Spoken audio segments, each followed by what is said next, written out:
Welcome to a Foxy Tech Tips tutorial on setting a security question on your PlayStation 5 account.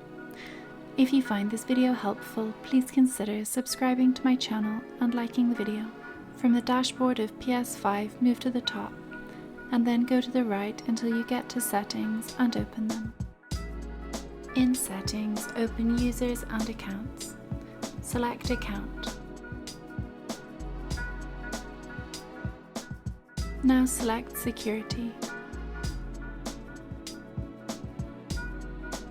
In Security Settings, select Security Question.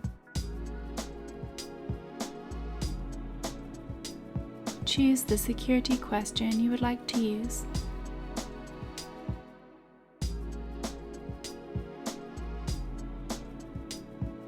Write your secret answer and then select OK.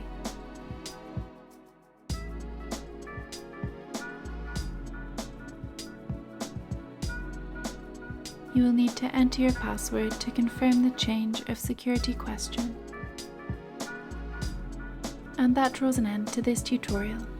Please like the video if you found it helpful and subscribe to Foxy Tech Tips for more PS5 tips and tricks.